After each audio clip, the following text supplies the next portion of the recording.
당신의 삶이 문학이 되는 순간. 대구 문학관. 오늘의 문장들은 2025년에도 계속됩니다. 안녕하세요. 대구문학관 상주작가 황성희입니다. 대구를 중심으로 해서 전국적으로 활발하게 활동하고 계시는 작가님들의 최근작을 만나보고 작품 세계에 대한 이야기를 나눠보는 오늘의 문장들. 2025년 그 첫 해를 빛내주실 분은 누구실까요? 얼마 전 미국 출판사 디아로고스 북스에서 첫 영문 시선집 Like a Fruit Tearing Its Way Out of Flower, 꽃 찢고 열매 나오듯을 출간하신 장옥관 시인입니다. 선생님 안녕하세요. 예, 반갑습니다. 장옥관입니다. 네, 네. 축하드립니다. 네, 반갑습니다. 네. 2025년 오늘의 문장들 첫 회를 함께 해주셔서 정말 감사드리고요. 대구문학관 문학방송국 라디오 청취자 여러분과 독자들께도 인사 말씀 네. 한마디 부탁드립니다. 예, 반갑습니다. 네. 시스는 장옥관입니다. 네. 얼마 전까지 데프리카라는 말로도 부족한 폭염이 이어졌는데 또 최근에는 폭우가 쏟아지고 있어요. 이런 날씨에도 네. 선생님의 산책이 계속 이어지는지 좀 궁금합니다. 제가 최근에 저는 21년도에 정년 퇴임을 했거든요. 네네네. 하고 했는데 나올 때 퇴임을 할 때 시간 여유가 있으니까 좀 더 못 읽었던 책도 좀 많이 읽고 좀 여유 있게 좀 생활해야 되겠다 이런 생각을 했거든요. 네. 근데 막상 돼 보니까 이게 참 사람이 정신의 어떤 그 긴장감이랄까 네. 이게 굉장히 중요하다는 생각이 돼요. 왜냐하면 매일 출근 퇴근하고 학생들 만나고 가르치고 이러다 보니까 그냥 늘 팽팽하게 탱탱하게 그렇게 생활하다가 갑자기 그냥 고무줄이 느슨하게 풀려버려요. 그래가지고 이래가지고는 정말로 안 되겠다 싶어서 네. 그래서 계명대학교에 시민대학에서 네. 세미나를 열어가지고 그래서 지금 시 쓰는 분들하고 같이 공부를 하고 있습니다. 하니까 아주 좋아요. 그냥 정신이 좀 탱탱해지고 네. 저도 또 계속 현장에서 활동한 그런 어떤 현장감을 계속 갖게 됐고 그래서 이제 세미나가 일주일에 2번 하거든요. 네네. 하는데 그거 없는 날에는 주로 이제 신천을 걷죠. 네. 그래서 그냥 신천을 걸으면서 오리도 세우고 세고 그다음에 병로도 세고 그래서 좀 여유 있게 그냥 주변을 관찰하면서 그렇게 걷습니다. 우리 선생님께서 산책한다는 일화는 이제 굉장히 좀 유명한 일화가 되어 있는데, 예. 여기 보면 대본교에서 희망교, 중동교 이렇게 쭉 걸으신다고도 얘기하셨고, 네. 또 수달도 찾고 오리와 백로의 숫자를 세기도 한다고 하셨는데, 네. 제가 볼 때는 이게 조만간 예. 하나의 시 산책 코스가 될 것 같은 생각이 들거든요. 근데 선생님께 이 네. 산책은 어떤 의미가 있는지 궁금합니다. 산책이라는 게 네. 사실은 자기가 살고 있는 그 주변을 천천히 들여다보는 어떤 그런 기회가 되는데 시라는 것이 우리 일상 속에서 현실 속에서 늘 배태되는 것 아닙니까? 그래서 주변을 천천히 들여다보면서 내가 직접 느끼고 또 생각하고 이런 것들을 내 색이난 어떤 그런 의미를 갖고 있다 그런 생각됩니다. 그래서 산책은 실은 시를 쓰는 분 말고 네. 다른 분 일반인 일상인들도 그 산책이 의미에 대해서 좀 깊이 생각해 보시면 좋겠다 그런 생각이 듭니다. 네. 동네 한 바퀴라도 다니면서 미용실 앞에 있는 스틸폼에 자라고 있는 파도 들여다보고 그렇죠. 이런 식으로 네. 보는 것이 굉장히 중요하죠. 네. TV 앞에 그냥 끌려가서 시간을 보내는 것이 아니고 주체적으로 살아갈 수 있는 그런 기회가 바로 산책이 아닌가 그렇게 생각을 합니다. 아, 네, 선생님. 그 시인으로서의 주체적인 어떤 쓰기나 인식에 대한 그런 말씀 상당히 인상적이었어요. 왜냐하면 요즘 또 우리가 그 문예 창작이나 이런 공부를 하시는 분들이 정보나 이런 그런 면에서는 훨씬 앞서 있을 수는 있지만 어떻게 보면 선생님 방금 말씀해 주셨듯이 화면에 사로잡힌 세대일 수도 있다는 생각이 네. 방금 들었습니다. 네. 네. 자, 선생님께서는 이번에 꽃 짓고 열매 나오듯이라는 그 첫 영문 시선집을 그 미국 출판사 디아로고스 북스를 통해 출간하셨는데요. 네. 번역은 그 번역가로 시인이자 번역가로 활동하시는 수잔 K 선생님이 맡으셨다고 들었고 또 계명대 문예창작과 교수이자 번역가인 시인 제이크 레빈 선생님이 감수와 해설을 담당하셨습니다. 이번 시집에는 미발표작을 포함해서 선생님께서 직접 선정하신 60편의 시가 실렸는데요. 아, 이게 되게 쉽지 않은 작업이었을 것 같거든요. 네. 네. 어떤 기준으로 이 음. 60편의 시를 고르셨는지 네. 또 이 시집이 나오기까지의 과정이 어떠한지 궁금합니다. 네. 실은 그 2021년에 네, 네. 한국문학번역원이라고 있지요. 네. 거기에 현대기획번역 그런 지원 사업 대상자가 제가 됐습니다. 네. 그래서 그 샘플로 13편을 골라서 재미 교포한테 맡겼다가 자 그게 이제 그걸 바탕으로 해서 62편 정확하게 62편입니다. 62편을 번역을 작업에 들어가게 됐죠. 그래서 우선 이 저 감수를 네. 그 하고 해설을 했던 제이크 레빈 선생이 저 동료 교수였어요. 문창과의 우리 선생님인데 네. 그분이 시를 쓰시는 분이에요. 네. 그래서 그 미국인인데 불구하고 한글로 시를 쓰는 그런 분입니다. 네네, 아주 선생님. 언어 감각이 탁월한 그런 네. 분인데 이분하고 아주 친하게 지냈죠. 그래서 이제 이거를 이 시를 영문 시집을 내게 됐는데 이걸 좀 도와달라고 부탁을 하고 그래서 같이 이야기를 했죠. 그래서 그동안에 나왔던 시집이 6권인데 네. 그 중에서 이제 미국 독자들한테 호소력을 가질 수 있는 작품이 어떤 게 있는지 한번 읽어봐 달라고 이야기를 했죠. 네네. 그리고 그걸 갖고 저 의논을 해서 총 62편을 선정하게 되었습니다. 그 중에서도 미발표적, 그러니까 시집에 수록되지 않은 작품도 또 수록돼 있고 네. 뭐 그렇습니다.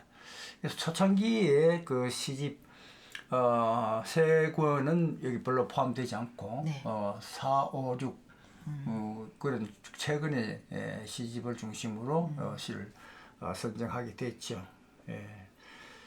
그래서 그 제이크 레빈 선생하고 이야기를 하면서 어떤 포인트가 뭐냐면은 네. 미국 독자들한테도 호소력을 갖는 작품도 중요하겠지만은 제가 이제 평생을 대구 경북에서만 이렇게 살아왔기 때문에 네. 여기에 대한 어떤 대구 경북 사람이 갖고 있는 정서, 문화적인 어떤 바탕 그리고 또 언어적인 어떤 내용을 좀 더 미국에 있는 그 독자들한테 세계 시장에 한번 소개하는 것이 필요하지 않겠나 네. 그런 생각을 했습니다. 그래서 그게 대구 경북 사람들이 정서와 언어를 그 좀 외국에 소개하는 것이 뜻깊지 않겠나 그런 어떤 기준으로 이 시를 선정하게 되었습니다. 근데 이제 어떻게 보면 그 대구 지역 정서라던가 어떤 저희 한국만의 독특한 이런 지역 정서를 전달하겠다는 각오 자체가 제가 듣기에는 되게 큰 도전처럼 느껴지기도 하거든요. 네. 네, 보통은 그 외국 독자들에게 좀 맞춰서 네. 보편적으로 잘 이해될 만한 작품을 고르게 될 것 같은데 선생님께서는 오히려 저희 지역 정서를 주되게 내세운 작품을 작품 기준으로 삼으셨다는 말씀이 굉장히 인상 깊습니다. 자, 다음에는 표지 이야기를 좀 해볼 텐데요. 그 대구 출신 화가 권기철 선생님의 작품입니다. 이 표지를 보면은 우리 청취자분들께서는 나중에 블로그로 확인을 하시면 되겠지만 이 금방이라도 뚝뚝 흘러내릴 것 같은 그 강렬한 붉은색 물감 속에 그 덧칠된 붓터치와 질감이 그 시집 제목인 꽃을 찍고 열매가 나오는 듯한 모습과 맞닿아 있는데 권기철 선생님과는 어떻게 작업을 하시게 됐는지요? 네. 그 전에 네. 꽃을 찍고 열매가 나온 것이 아니고 네. 꽃 찍고 열매가 나오듯이 예, 그렇죠. 그게 조사를 빠져야 되죠.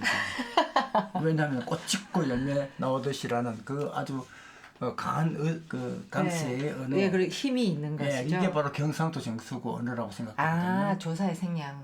아니 근데 그냥 전체 리듬감 네, 자체가 네, 네. 왜냐 경상도의 방언이는 전부 그게 저 경험 있고 네. 또 경험이 있지 않습니까? 네, 네. 이런 것들이 경상도 사람들이 기질과 정서가 있다고 생각이 돼요. 거기에 이제 제가 계속 관심을 갖고 네. 제가 시를 쓰고 있고 네. 또 거기에 주목하고 있습니다. 그래서 꽃 찍고 열매 나오듯 이런 식으로 네, 선생님. 있는 것이 더 좋지 않겠나 그런 생각을 해봅니다. 근데 그게 권기철 그 화백의 그림을 보시면은 정말 강렬하거든요. 네. 또 그분이 보면 정말로 그게 그야말로 예술가로서 했던 그 뭐랄까 그런 기질이랄까 뭐 이런 것들이 좀 강렬한 어떤 느낌을 줍니다. 네. 권기철 화백은 30여 년 전부터 대구의 대표적인 그 화가였고 네. 우리 젊을 때부터 시인과 화가들이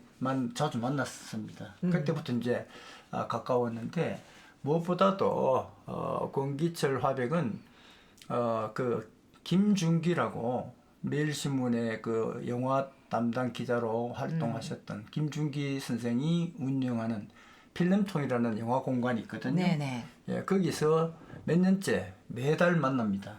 만나가지고 영화를 보고 시 쓰고 그림 그리는 그 작업을 계속 해오고 있죠. 그런데 제이크 레빈 선생이 이게 그 미술에도 조예가 깊어요. 그렇기 때문에 직접 또 필름통에서 영화 보고 자기가 그림을 그리기도 했습니다. 네. 그래서 이분이 제이크 그 전부의 선생이 권기철 화백의 그림을 가지고 표지를 삼으면 어떻겠냐 제의를 했는데 정말로 좋은 생각이다 그렇게 생각이 들었어요.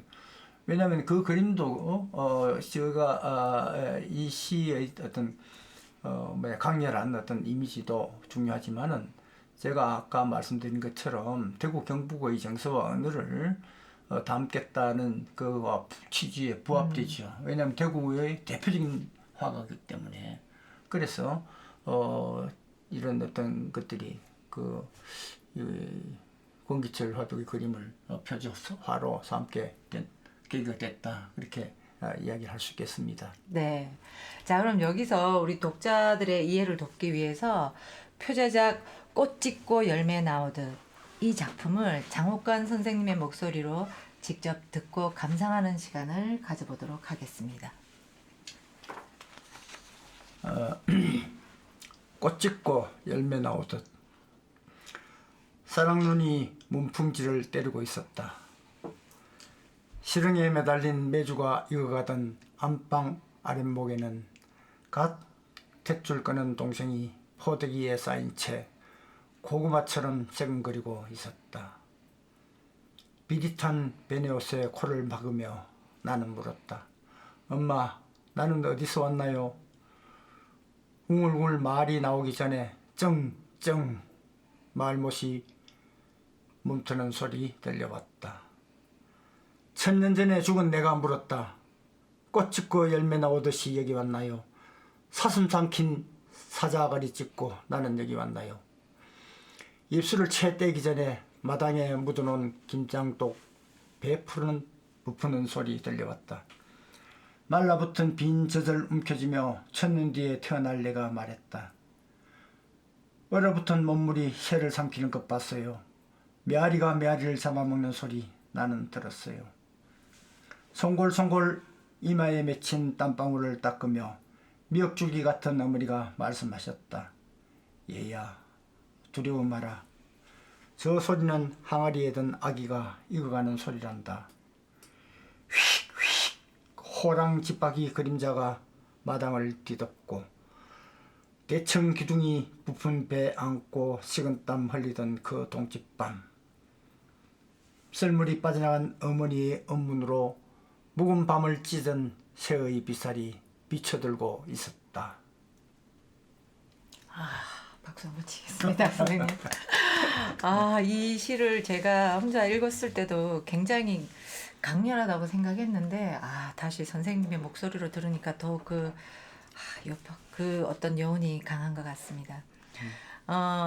이 시는 이 한 편에 대해서만 이야기를 해도 사실 시간이 모자랄 것 같아요. 제 생각에는 이 시 자체가 워낙 원형적인 상징과 신화적인 메시지를 많이 가지고 있기 때문에 굉장히 매혹적인 시인데, 장석주 시인은 이 시에 대해서 우리는 어머니의 자궁을 빌려 태어나지만 실은 비존재의 저 캄캄한 우주 속에서 호련히 꽃 찢고 열매 나오듯 혹은 사슴 삼킨 사자 아가리 찢고 나오듯 온 것이다 라고 말씀을 해주셨어요. 그리고 여기에 부족하지만 감히 제 나름의 해석을 좀 덧붙여보자면, 실존의 두 축을 삶과 죽음이라 볼 때 이 시에서는 그 두 현상이 분리된 것이 아니라 하나가 다른 하나를 뚫고 지나갈 때 비로소 그 형태를 드러낸다는 성찰이 담겨 있지 않나라는 생각이 듭니다. 삶이 죽음을 관통하고 또 죽음이 삶을 관통하는 과정 자체가 삶의 신비이자 생명 탄생의 신화이고 사라지는 생명의 역사라는 생각이 개인적으로 들었는데요. 선생님께서는 이 제목에 어떤 의미를 담으셨는지, 또 이 시가 시 전체의 어떤 면을 대표한다고 생각하시는지 듣고 싶습니다. 제가 이 시집의 전체적인 어떤 기조를 말씀드리자면은, 네. 제가 쓰고 있는 시의 뭐 관심사랄까 그런 것을 말씀드려야 될 것 같은데, 네. 굳이 저는 스스로 제 시를 생명파가 아닌가 그런 생각을 해요. 네. 어떤 생명과 관련되는, 그리고 생명에 대한 이야기를 좀 관심을 가지고 계속 해왔습니다. 근데 생명에 대해서 이야기를 하다 보니까 당연히 죽음도 같이 생각할 수밖에 없죠. 네네. 뭐 잘 아시다시피 인간은 태어나는 순간 죽음도 같이 태어나는 것이기 때문에, 그래서 생과 사라는 것은 동전의 양면이기 때문에 거기에 대해서 계속 생각을 어떤 화두로 저는 생각을 하고 있습니다. 실제로 우리가 그 생명이 태어나기 위해서는 반드시 죽어야 되죠, 개체는. 네. 아메바가 세포 분열을 할 때 개체가 죽어야지 또 분열해서 새로운 생명이 타지 않습니까? 그러니까 모든 것들은 생명과 죽음은 반드시 다 같은 내용이다. 같은 어떤 생각을 갖고 있습니다. 그러니까 마찬가지로 열매도 꽃이 죽어야지 탄생하는 거 아니겠습니까? 그러니까 꽃과 열매의 관계, 그리고 또 모든 어떤 생명 가진 존재들이 갖고 있는 것들이 그 생사에 대한 것들이 똑같은 어떤 이야기라고 그렇게 생각됩니다. 그렇다니까 영원한 어떤 그런 어떤 생명은 없고, 또 그리고 모든 것은 또 매 순간 변화를 하는 것이죠. 왜냐면 변화하는 것이죠. 우리가 그냥 생명을 갖고 살다가 죽는 것이 아니고 매 순간 변화되는 거죠. 사실은 우리가 오늘 아침에 먹은 콩나물이 내가 됐고, 오늘 아침에 먹은 고등어가 제가 됐지 않습니까, 몸이? 네, 그렇죠. 그렇기 때문에 결국은 우리가 절대적인 그 기준은 없는 거고, 네네. 어떤 것으로 계속 몸을 바꿔가는 것이죠. 이게 바로 재행무상 아닙니까? 네, 선생님. 그러니까 사슴이 사자가 되는 것이고, 그래서 사자하고 사슴이 따로 있는 것이 아니고 다 하나로 엮여져 있다는 그 생각들이죠.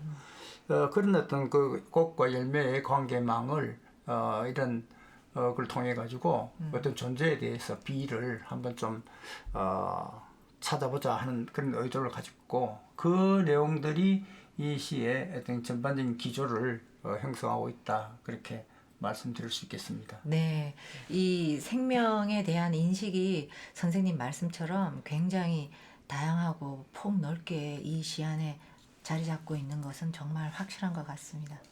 자, 이번 시집에서는 아무래도 또 영문판 첫 시집이다 보니까 해외 독자를 의식하지 않을 수 없었을 것 같은데요.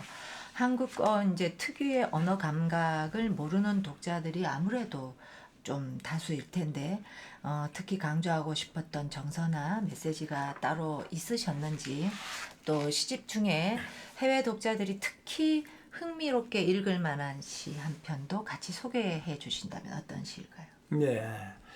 이 영문판 시집 두 번째 실린 작품이 가을이 날아오르다. 네, 그렇습니다. 네. 그 가을이 날아오르다는 그 작품은 제가 경주 남산의 용장사터에서 그것을 달밤에 그걸 보면서 느꼈던 그 감흥을 시로 표현한 겁니다. 네, 네, 네. 그때 그게 실제로 그 달밤 보름달이었는데 대구 그 당시에 대구 작가회의에서 매달 보름날에는 경주 남산을 걷는 달빛 걷기라는 프로그램이 있었어요. 네. 그날 갔었는데 그 달빛이 진짜 너무나 밝았습니다. 그래서 남산에 가는데 남산에 그 개울이 완전히 달빛이 그냥 모래가 돼가지고 막 흐르더라고요. 너무나 밝고 환해서 그래서 아주 정말 기막힌 어떤 밤이었어요.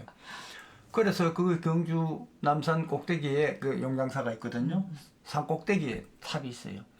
그래 거기에 앉아서 그걸 달이 뜨는 것을 보고 있었는데 달이 서서히 떠오르면서 달빛이 그냥 그 빛이 골짜기를 전체 채우더라고요.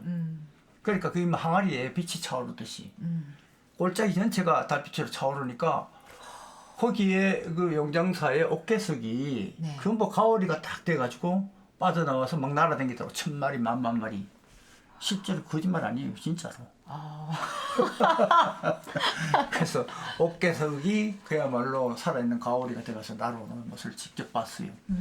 그래서 그와 같은 그 역동적인 어떤 그 움직임이랄까, 네. 그 상상력 이런 것들이 이제 그 이 시를 쓰게 됐는데 이 소재가 외국에 있는 분들, 외국인들한테는 가장 한국적인 어떤 그것이 이미지로 올 수 있지 않겠나. 소재가 일단 그게 산 꼭대기에 있는 3층 석탑. 네. 그것이 가오리로 변한다는 어떤 그런 뭐랄까 신명, 네. 신명과 역동적인 어떤 그 움직임을 그 독자들한테 외국 독자들한테 전달하고 싶었습니다. 사실은 그 우리 민족이 갖고 있는 그 기본적인 정조는 저는 신명이라고 보거든요. 네. 뭐 붉은 악마처럼 그 역동적인 어떤 힘 이것이 그렇죠. 예, 우리 민족이 갖고 있는 그 힘이고 그것이 바로 우리 오늘과 같은 이런 한국의 어떤 그 힘이 거기에 나오지 않겠나 그런 생각을 합니다. 그 중에서도 특히 역동적인 어떤 힘 그런 것은 그 강렬한 리듬은 이 경상도 사람들이 특히 그런 것이 더 그렇지 않겠나 이런 생각 듭니다. 경상도 언어가 잘 알다시피 그것은 뭐 아주 성조가 살아있지 않습니까? 네, 그렇죠. 그렇기 때문에 이런 것들이 그 외국인들한테 또 그 깊이 가닿지 않겠나 그런 생각을 해봤습니다. 네, 그 가을이 날아오르다 선생님 방금 시 말씀해 주셨는데 거기 이제 이연에 보면은 뒤틀리고 꼬여 자라는 것이 남산 소나무들이어서 그 나무들 무릎뼈 펴 둥싯 만월이다 이 구절이 있어요. 근데 네. 이제 제가 읽으면서 이 둥싯이라는 말을 네.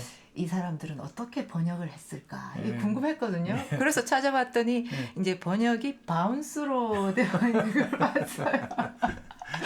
예. 네. 그래서 이거를 그냥 제가 혼자 생각하면서 이 둥싯이라는 말에 들어있는 그 아까 선생님 말씀하셨던 그 신명, 이 둥싯의 신명은 선생님 좀 느리면서 압축된 신명이잖아요. 예. 꽉 모아져서 둥싯 이건데 이제 그게 바운스로 표시가 되니까 표현이 되니까 이런 말의 어떤 차이나 문화의 차이가 있을 수 있겠구나. 이래서 이거 굉장히 요 지점도 재미있게 읽은 예. 지점이었습니다. 자, 그러면 이렇게 이번 시집에 실린 작품들이 이제 국내 독자들 사이에서는 어떤 작품이 좀 인기가 있는지 선생님 혹시 알고 계세요? 글쎄 잘 모릅니다. 그 to walk라고 예.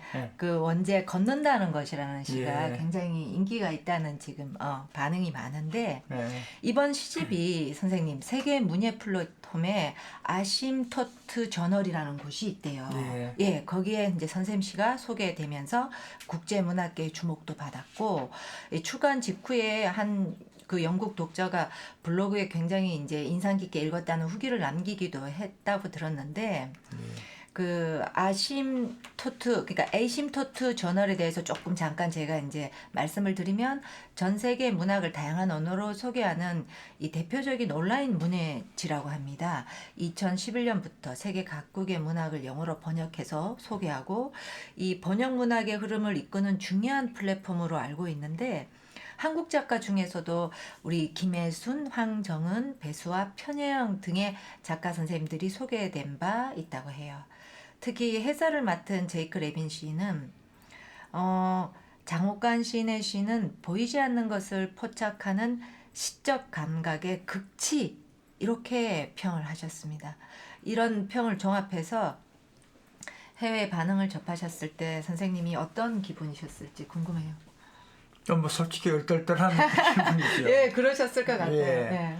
그 왜냐하면은 저는 그 평생 그 1960년 시골에서 네. 학교를 오기 위해서 1960년도에 대구에 왔습니다. 네네. 그러니까 지금껏 그러면은 근 60년을 대구에서 사는데 벗어나신 적이 한 벗어난 번도. 적이 없었고 네. 특히 사는 곳도 수성교와 대봉교 그 부근에만 살았습니다. 네네. 그 산책로 부분. 아예 네. 아주 그냥 제한적인 어떤 공간을 그 속에서만 살았는데 네. 이게 뭐 해외에서도 이런 반응이 있고 하니까 이게 참 이게 좀 언뜻 그냥 연결이 잘 안 됩니다. 네. 그런데 실질은 이게 네. 그 시집이 네. 그 발간하는 것이 번역이 중요한 게 아니고 어떤 외국에서 출판사에서 이것을 시집을 낼 것인가 이게 굉장히 중요한 문제인데 그렇습니다. 그래서 단순히 그냥 번역된다고 해서 다 시집을 내주지 않거든요. 네네. 그런데 이거를 그때 그 수잔 케이 이분이 자기가 번역한 시를 갖고 아심도트에 투고를 했던가 봐요. 아하, 그러셨군요. 예, 그 투고를 해가지고 거기서 채택이 돼가지고 네. 아심도트에 소개됐습니다. 네. 그걸 보고 미국에서 제의가 왔죠. 시집 내자고. 네. 그런 점에서 굉장히 뜻깊은 그런 일이었다. 네. 그렇게 생각이 됩니다. 그 실제로 그 제이크 레빈이 네. 선생이 뭐 아주 그 좀 과찬을 하셨는데 그거는 지금 사실은 이분이 해설에 이런 내용이 들어가 있는데 네. 이렇게 생각하시는 줄 전혀 몰랐거든요. 네. 근데 그걸 갖고 제이크 레빈 선생은 글의 해설의 출발을 수달 이야기로 시작했더라고요. 네. 그 점이 놀라웠어요. 네. 그것도 그런 비유가 가능하다는 그러니까요. 것이. 네. 그래서 그분은 아침 주말마다 거기에 신천을 뛰거든요. 네. 그래도 한 번씩 만나기도 해요. 정말요? 네. 만나는데 근데 거기서 오면서 늘 이제 신천에 가면 수달 그냥 조형물도 있고 수달 이야기 그렇게 많은데 자기는 수달 한 번도 본 적이 없다고 네. 막 그래요. 그래서 저는 수달을 한 서너 번 봤거든요. 그래서 내가 동영상 찍어서 보냈습니다. 수달이 있지 않냐고. 그러니까 깜짝 놀라요. 네. 그 왜 장 선생님은 보이는데 왜 나는 안 보이냐고. 막 그렇게 해. 그래서 내가 보려고 하는 마음 갖고 있는 사람한테는 수달이 보인다고. 근데 그것을 스쳐 지나가면 절대 만날 수가 없다. 그러면서 그 수달이 라는 어떤 본라는 간절한 마음 때문에 수달이 나한테 나타난 것이 아니겠나 그런 이야기를 했죠. 그래서 결국은 이게 이제 간절함의 어떤 문제가 아니겠나 그런 생각을 하고 또 우리가 뭔가 뭐 새로운 것을 보지 않은 것을 보려는 힘 이런 것들은 전부 다 거기에서 비롯된 게 아닌가 그런 생각을 해봅니다. 네. 이게 정말 그러니까 수다를 보고 보이지 않는 것에서 시를 쓰는 자세에 대한 이야기까지 꺼낼 수 있다는 것 자체가 굉장히 인상적이었던 것 같습니다. 예. 자, 그러면 그 한국어와 이제 영어의 어떤 언어 감각이나 문화 차이에 대한 질문을 하나 더 드려보겠는데요. 한국어의 경우에 이제 그냥이라는 단어에 그 하나의 경우에도 경우에 따라서는 뭐 체념 또는 너그러움 또는 무심한 포용 등 다양한 정서적인 결이 담기는데 뭐 영어로는 이 단어가 그냥 just 또는 simply 이렇게 번역되기도 합니다. 선생님께서는 이번 작업을 하시면서 아무래도 이런 단어 하나에 비롯되는 시각이나 가치관, 문화의 차이를 많이 느끼셨을 것 같은데 어떠셨어요? 솔직히 영어 단어의 뉘앙스를 제대로 알기에는 제가 외국어 실력이 저도 부족합니다. 그렇습니다. 예, 맞아요. 저희도 그래요. 예. 그런데 그 하나 그 좀 지적을 한번 해보자면은 네. 그 표제적인 그 꽃 짚고 열매 나오듯이라는 네. 시 있지 않습니까? 네네. 거기 보면은 구절에 사슴 삭힌 사자 아가리 짚고 나는 여기 왔나요? 이런 구절이 있지요.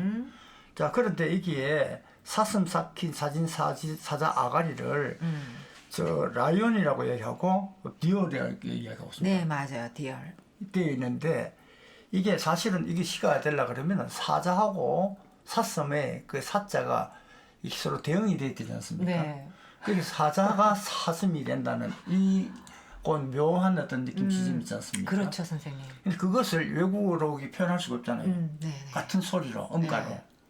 그게 여기 보면 또 사슴 삼킨 사자 아가리에서 양성모음을 이렇게 연결했거든요.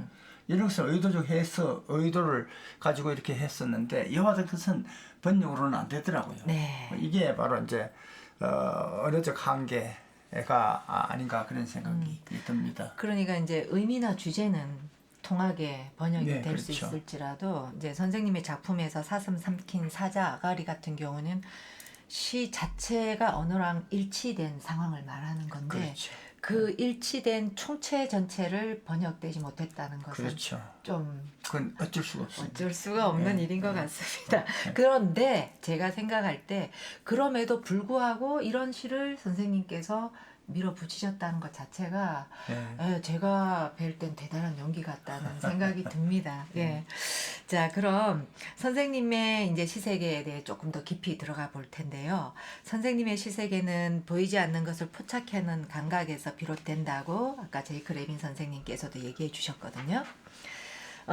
그 계명대 문예창작 수업에서도 선생님의 수업은 관찰로 유명하다는 이야기를 많이 들었습니다. 이미 어떤 일화로도 많이 나와 있는 이야기인데 실제로 시창작을 공부하는 학생들이나 등단을 훈련 중인 우리 예비 작가들 또는 지금 강의하고 계신 곳에 또 그 회원들하고 어떤 방식으로 관찰 훈련을 그 지도하시는지 비법을 저희한테 좀 소개를 해주시길 부탁드립니다. 네. 사실은 거기 저 관찰은 모든 예술가들이 꼭 가져야 될 어떤 덕목이 아닌가 그런 생각이 듭니다. 네. 19세기에 릴케가 로댕을 찾아가서 무급 비서를 자청했죠. 거기 가서 그 당대의 최고의 그 예술가였던 로댕한테 예술가의 어떤 그 자세라든지 또 예술가로서 가져야 될 어떤 그런 덕목을 그냥 공부하기 위해서 찾아갔는데 그때 로댕이 릴케한테 했는 이야기 중에서 첫 번째가 매일 거기 파리 그 동물원에 가가지고 동물들을 관찰하라고 그걸 과제를 줬다고 그래요. 그래서 그것을 매일 찾아가서 정말로 그걸 섬세하게 그것을 관찰했고 그것이 릴케의 두 번째 제2기 시인 사물시의 출발이 됐죠. 네. 그게 사물시 출발이 표범인데 그게 파리 동물원에서 관찰한 그 내용이었습니다. 네네. 그렇게 그것이 그 화가든 시인이든 또는 어떤 음악가든 중요한 것은 내가 살고 있는 이 공간 속에서 내가 만나는 그 사물 대상에서부터 주의력을 갖고 그것을 자세히 볼 수 있는 능력을 가지는 것이 무엇보다 중요하다고 생각됩니다. 왜냐하면은 우리는 일상인들은 미리 주어진 개념이나 지식으로 이 세계를 만나죠. 그렇죠. 선생님. 그렇기 때문에 그걸 지식으로 보기 때문에 자기가 직접 느꼈던 그 오감, 사실 요즘 이제 칠감이라고 이야기합니다만, 자기가 감각을 주체적으로 그것을 볼 수 있는 능력을 잃어가고 있습니다. 네.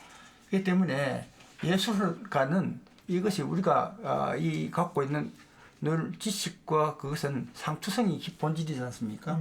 상식은. 그런데 그 상식에서 벗어나야지 예술이 시작될 수 있기 때문에 그 상투성을 벗어나고 고정관념 벗어나기 위해서는 자기가 직접 보고 느끼는 것이 제일 중요하다 생각됩니다. 이 때문에 그 관찰에 대한 어떤 그 힘은 반드시 우리가 갖춰야 될 그런 것이 아니겠나 싶습니다.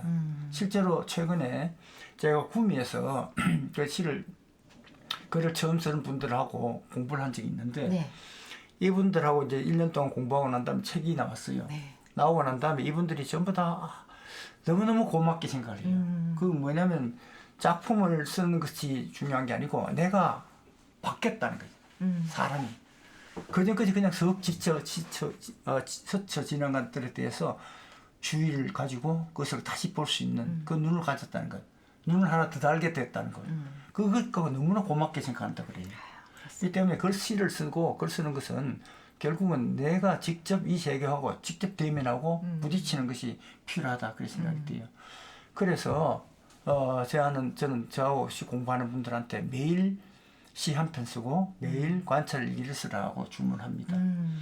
왜냐하면 잘 아시다시피 황 선생님도 잘 아시다시피 우리가 그냥 문장을 늘 쓰고 늘 보고 느끼고 그것을 기록하는 것부터 시가 탄생하지 않습니까? 그렇습니다. 네. 바이올린 그 주자가 선을 그냥 그 바이올린 현을 탱탱하게 그냥 조아놓고 그 위에 갖다 놓으면 자동적으로 그냥 활이 그어지듯이 글쟁이들도 글 쓰는 사람도 네네. 이렇게 늘 탱탱하게 살아있는 그런 감각으로 그것을 문장을 만들어 가야 된다고 생각됩니다. 이 때문에 무엇보다도 관찰은 중요하고 또 매일 쓴다는 것이 그만큼 중요하다 이렇게 말씀드리고 싶습니다. 네. 이게 마치 그 운동 선수들이 태릉 선수촌 같은 데 모여서 규칙적으로 일정 시간 운동을 하듯이 이 작품을 쓰는 일도 마찬가지라는 그런 그렇죠. 생각이 들어요. 실제로 저는 늘 그렇게 이야기해요. 왜냐하면 글 쓰는 분들도 시 쓴 문학하는 분들이 보면 연습을 안 하셨어요. 네. 네. 그냥 청탕 오면 시 쓰죠. 그거 진짜 잘못된 거죠. 네. 투수가 공을 던질 때 그 팔로만 던지는 게 아니지 않습니까? 그렇죠. 허벅지 힘으로 달리죠. 던지죠. 늘 조깅하면서 다리 근육을 키워야 되듯이 우리가 글 쓰는 사람들도 이거 관찰하는 힘 그리고 또 문장을 계속 엮어가는 그 힘 거기에서 시가 탄생된다고 생각됩니다. 네. 지금 말씀하신 것만 깨달아도 시 쓰기 한 절반 정도는 완성이 될 것 같다는 생각이 듭니다. 자, 이제 이 시집의 첫 시가 이제 투 워크 걷는다는 것이고 이제 마지막 시로 수록된 작품이 드림 짐 자무시 패터슨이라는 작품인데 아무래도 영화 관련 있는 작품으로 읽힙니다. 이 두 편의 시를 처음과 마지막에 배치하신 의도가 뭘까요? 네. 사실은 걷는다는 것하고 꿈꾸는 것하고 네. 뭐 이런 것들 전부 다 일상에서 일어나는 일들이지 않습니까? 네. 그래서 저는 그 시에서의 어떤 그 소재에는 무엇보다도 우리가 살아가고 있는 아주 그 늘 만나는 그 일상의 삶 속에서 시가 찾아져야 된다고 그렇게 생각을 하고 있습니다. 그래서 걷는 어떤 그런 일에도 분명히 시적인 어떤 인식이 숨어 있고 또 잠자는 잠자는 일 그리고 그 꿈꾸는 일 여기에 또 분명히 우리가 알 수 없는 어떤 신비가 또 숨을 수 있지 않습니까? 네, 맞아요. 그래서 일상적인 어떤 그 삶에서 시가 탄생하는 그 과정을 말씀드리고 싶었다 그렇게 말씀드리고 싶었습니다.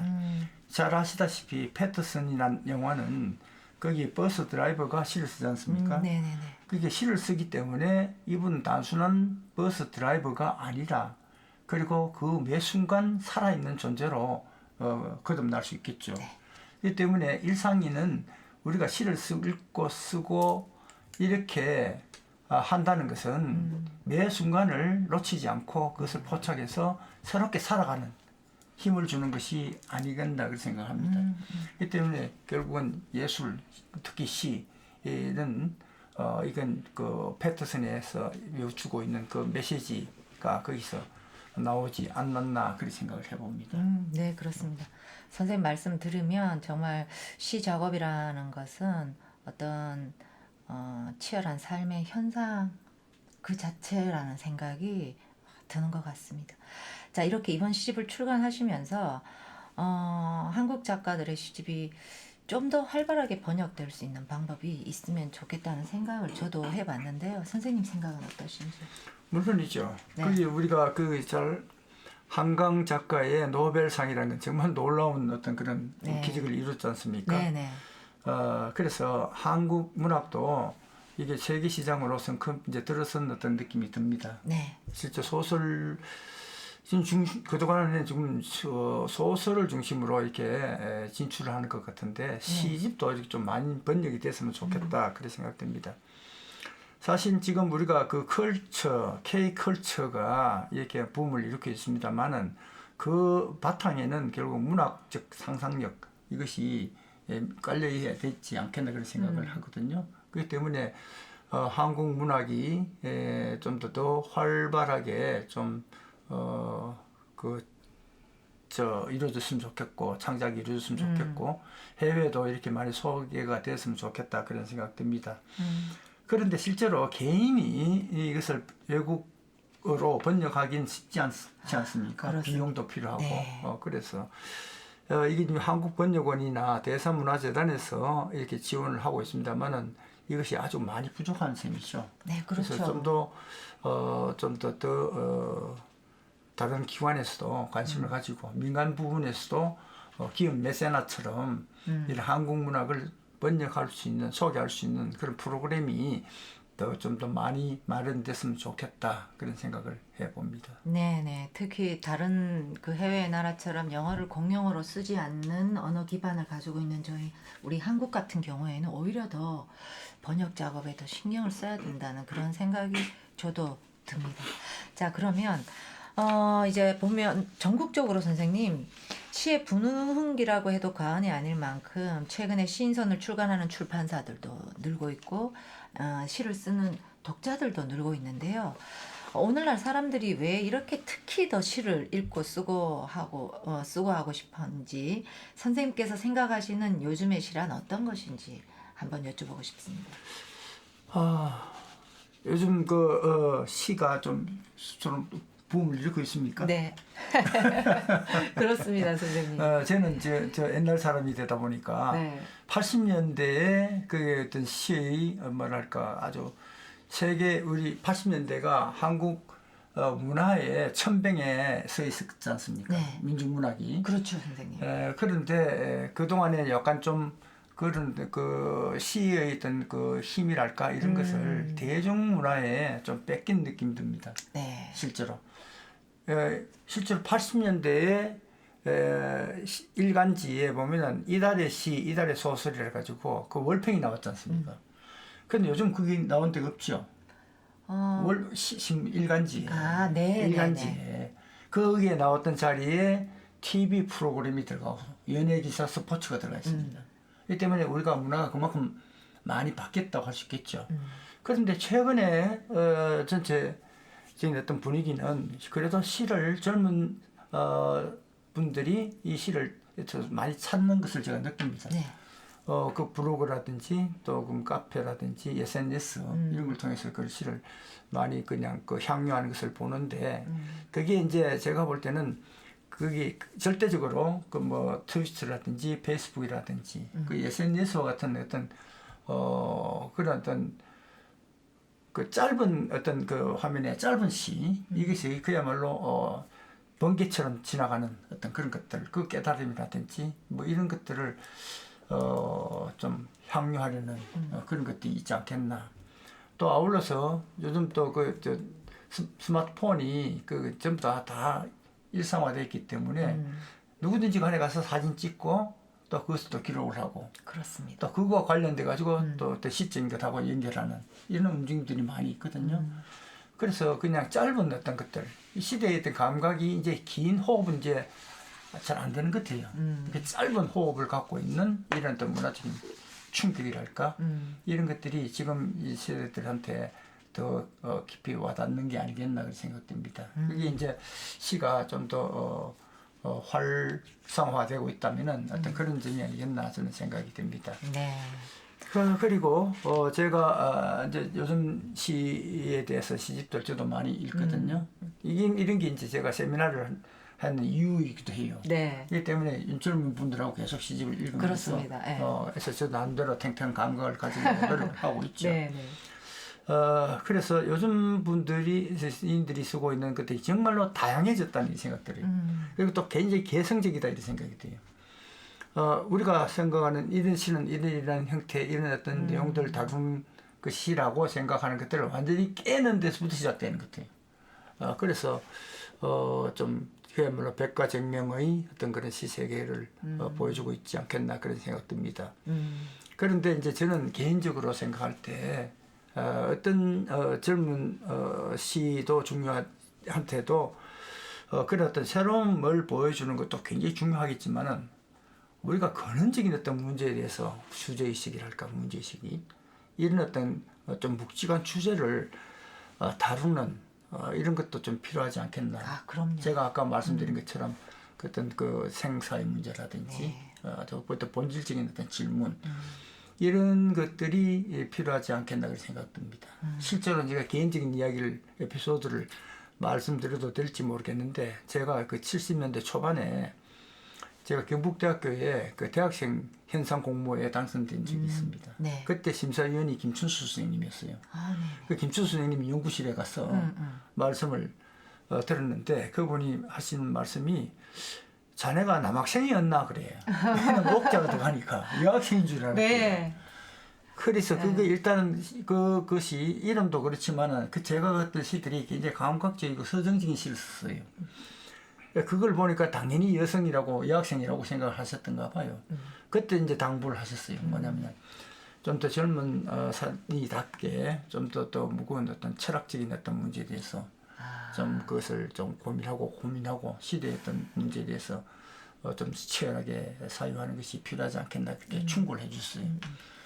그때는 사실 너무 어렸어가지고 그 내용을 잘 몰랐습니다.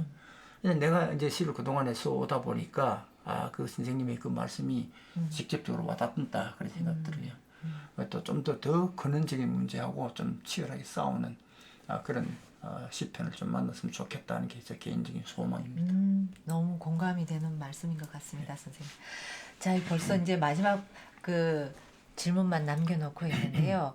선생님 작품 중에서 가장 아끼시는 그 시 문장을 한 줄 골라주시고 그 문장을 선택하신 이유와 함께 낭독도 부탁드리겠습니다. 사실은 저 작품은 아니지만은 제 5번째 시집인 그 겨울 나는 북벽에서 살았다라는 그 시집의 서문을 시인의 말을 좀 소개하고 싶어요. 한번 먼저 읽겠습니다. 단 한 번이라도 틀어진 고삐 놓고 말이 이끄는 길을 따라갈 수 있다면 다다를 수 없는 그곳에서 제대로 한번 실패할 수 있다면 부끄럽지만 이 부끄러움 위에서 더 지독한 부끄러움을 찾아보려 한다. 이게 그때 시인의 말입니다. 잘 아시다시피 시는 시인이 쓰는 게 아니고 그 말이 스스로 지 길을 찾아가는 것이 시가 아닌가 그런 생각을 하고 있습니다.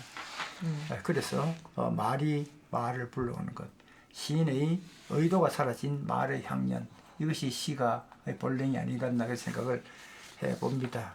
그리고 또 그것은 실패를 두려워하지 않는 용기, 여기에서 비롯된다고 생각됩니다. 그런 점에서 저는 이 구절을 좀 늘 마음에 새기고 또 그렇게 작업을 하고 있습니다. 네. 선생님의 말씀에 어떤 제 생각을 덧붙이는 것 자체가 누가 될 정도로 정말 그 시쓰기의 핵심에 대한 이야기를 해주셨습니다. 너무 감사드립니다. 자, 2025년 오늘의 문장들 첫 시작은 장옥관 시인이 열어주셨습니다. 시를 쓰는 일이란 무엇일까요? 장옥관 시인의 시를 빌려 말해보자면 길 속에 숨겨진 등뼈를 발견하는 일, 삶과 죽음의 반복, 그 일정 간격의 반복을 얼룩말의 무늬 속에서 찾아내는 일이 아닐까 생각합니다. 이상으로 2025년 대구문학관 오늘의 문장들 첫 회를 마치겠습니다. 진행의 상주작가 황성희였습니다.